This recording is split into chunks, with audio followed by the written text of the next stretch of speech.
This is one of the benefits of putting yourself through something, through some type of challenge. There is a transformation. What you become is far more important and far more rewarding than whatever the other tangible results are. The medals, the accolades, or whatever.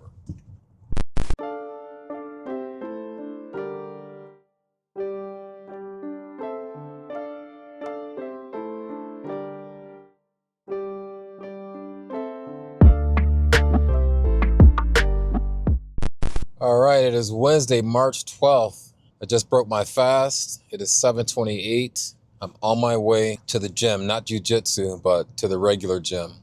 The wife's making curry chicken. That's kind of a famous meal in our home. Traditionally, that was always the first meal of Ramadan. This year was the first year that we didn't do that. It felt a little different. It comes out perfect every time. It's really good. Even though she's from Guatemala, she makes a hell of a curry chicken. Go figure, man. In the last video, I mentioned how I had a great workout. And I also mentioned in that video that, sometimes it's okay to, ignore the Garmin recommendations. Sometimes you have to listen to your body, especially, like during fasting times during Ramadan, because the data just gets so weird. And so last night was one of those moments when I decided to do that. But I tell you something, Garmin was right. Garmin was absolutely correct this time. And I'll tell you why in a second. Before I get to that, this morning I wake up and I am like, remember, it's gotten to the point where food has become a chore, especially eating in the morning. You get up for suhoor in the morning. It's your first meal of the day. It's the only meal you're going to have until 7 p.m. So for 13 hours, you're not going to have anything else to eat or drink. So people get up for suhoor, it's because they they know they're not going to have anything to eat for 13 hours. It's also an important tradition to maintain. I do get to the point after about a week to 10 days, and I'm at that point now where suhoor just isn't interesting to me. And now I'm at the point where I don't want to eat anymore in the morning. And that's been happening to me the last several days. I wake up this morning, I had the biggest breakfast that I've ever had in all of my years, I think, of fasting Ramadan. And I've been fasting Ramadan for over 30 years. It's not like I woke up super hungry, but my body knew what it needed. And it just directed me to that. There's a really interesting story about this very thing. True story about a guy stranded in a boat in the middle of the ocean decades ago. You will be shocked to hear what he ate and why he ate it. He didn't even know why he ate it, but I'll tell you that story on the way back from the gym. All right. This morning, I had 3 eggs with shredded Monterey Jack cheese on top, 4 or 5 ounces of leftover chuck roast, big, thick chunks of chuck roast, a bunch of mixed vegetables mixed in with my scrambled eggs, bell peppers, onions, kale, spinach. I mean, I just went all in, man. A bunch of coffee. And then on top of that, after all of that, I ate a freaking donut. I was kind of laughing to myself as I was eating, like laughing in my head. Because I thought if anyone would see me eating, they would think that I hadn't eaten for days. And as far as my body was concerned, I think my body felt that way. So the night before for suhoor, when I came back from jiu-jitsu, I had like 4 pieces of wild sockeye salmon and probably a bunch of jasmine rice. But that wasn't enough to make up for the deficit that my body was obviously experiencing. Why do I say my body was experiencing a deficit? Because I think that's the story of the Garmin data from the day before. Low body battery, low HRV, increasing resting heart rate, stress level really high. All the numbers were really bad. And then I go to jiu-jitsu last night thinking, man, I feel great. I'm going to really put in the work. And I did. I put in the work, but I'm telling you, afterwards, I was like, ooh, I'm feeling something. I'm feeling like I really need to rest. I need to do something. Something didn't feel right in me. I said it earlier. To properly manage something, you need to measure it. And Garmin is, in my opinion, probably the absolute best in this area. Yes, they have flaws. There are things they can definitely do better. I think they generalize a little bit too much. But like I said, 80, 85, almost 90% of the time, the data coming from there and the recommendations are spot on. There are times when, man, I feel like I should be getting like a sponsorship or something from Garmin. I'm talking them up so much. Hey, Garmin, if you're paying attention, help a brother out. Sponsor me, because I'm talking you up big time to the 3 people that are watching my video. But there have been times when I felt fine and my data was looking weird. Like my body battery was low and all of my numbers were down. It didn't make sense.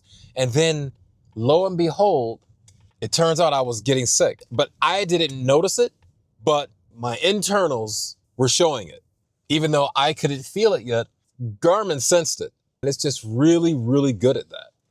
Even though I felt like I was on top of the world last night, man, I was not. When I woke up this morning, feeling famished, feeling the way I felt, not really famished, but I just couldn't stop eating. I'm just eating and eating and eating and eating. And not because I was hungry. It's almost like something else was telling me to eat, and something was. And that relates to that story I mentioned. And I'm going to tell you that story after I come out of the gym. Stay tuned for this story of the guy stranded in the middle of the ocean in this boat, man. This is an amazing story.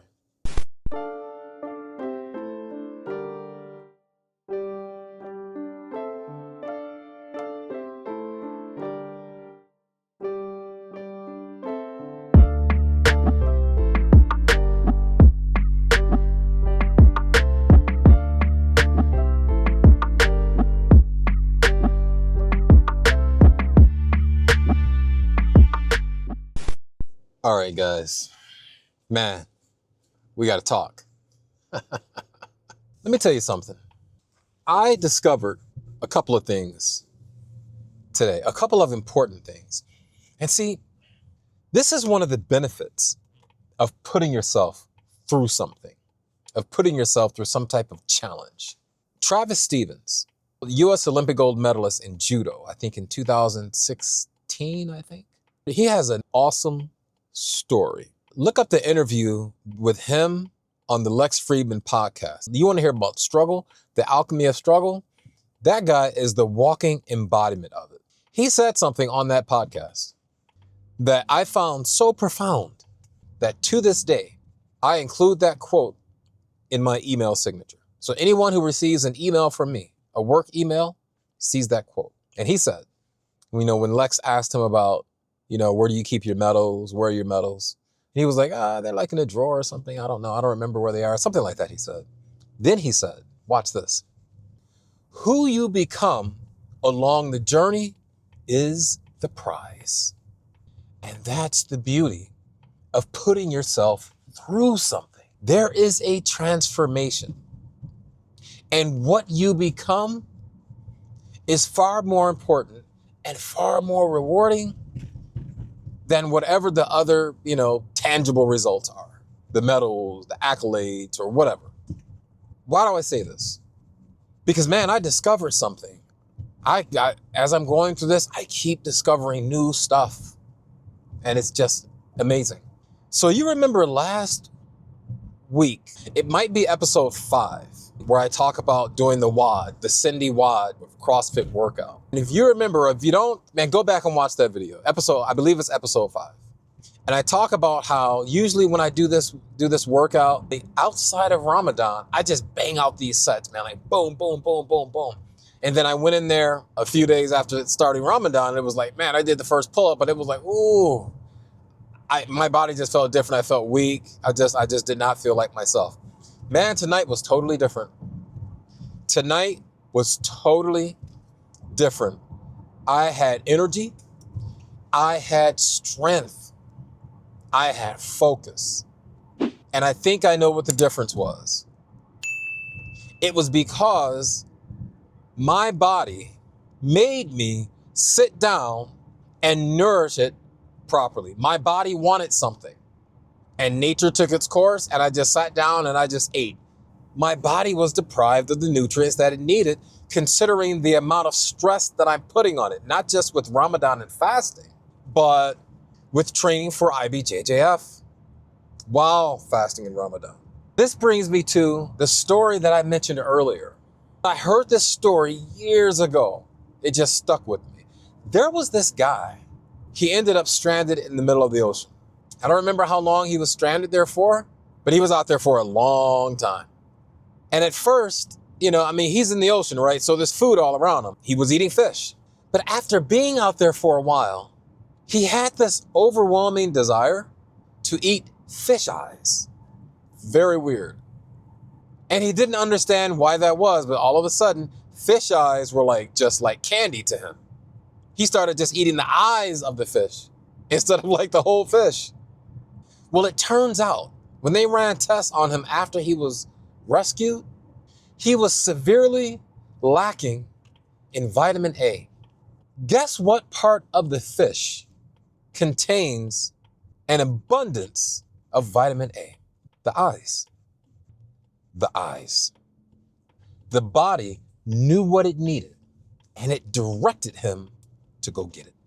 Now, in any other situation, if he was, say, out with his friends, or say he was on a vacation to an exotic location where fish eyes are a delicatessen, right? And say he wanted them, but he's surrounded, but he's like, I don't know about that. Why? Because the noise of the environment tells him not to do it. The culture tells him not to do it. His friends, his family, whatever. We're so surrounded. We're so inundated with noise all around us, that we can't hear when our bodies and our minds are talking to us and telling us what we need. Man, this sounds crazy. I know. But that's what I learned from that guy's story. And that's what I learned from my own experience this morning.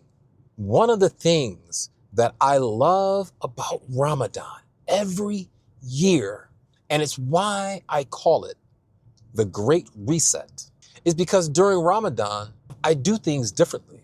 I don't listen to the same things I normally listen to. I don't watch the same things that I normally watch. You're busy. Ramadan is a very busy month for Muslims. It's a hectic month. I mean, you almost once Ramadan is over, you almost need a vacation from, from being in Ramadan, because it's so busy. You going to visit people all the time. You're going to all these dinners and all these functions, but you're busy doing things that feed the soul, that feed the spirit. And so it sort of recalibrates you and forces you to focus on the things in life that are most important. Faith, family, connection, introspection, striving towards excellence, ihsan in Arabic. So the point that I'm really getting at is that Stephen Covey talks about this in The 7 Habits of Highly Effective People, one of my favorite books. I read this book in my late 20s, and wallahi, it changed my life. It changed my life. He talks about sharpening the saw. What does that mean? Think of someone who has a saw, and the saw is their tool. They use the saw as their livelihood. They cut down trees, they cut whatever. But if they keep just cutting and cutting and cutting and chopping, eventually the saw is going to get dull. And then it won't be able to cut as well anymore. So you have to take a break and sharpen the saw. And this is what we need to do in our own lives as well. I wasn't sharpening the saw, man. I was just driving my body, just driving it, and not giving it what it needed in order to recover. And my body started to break down. So this morning, my body was like, dude, you need to sharpen the saw. And I listened. Turn down the noise, guys, and start listening. You might be shocked by what you hear. So now I'm going to go home, have some awesome curry chicken. I'm going to eat 2 big old plates of it. And then I'm going to get up tomorrow morning and eat a big old plate of it again.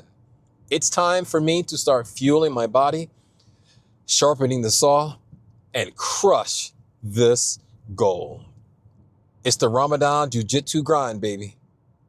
And I am dialed in.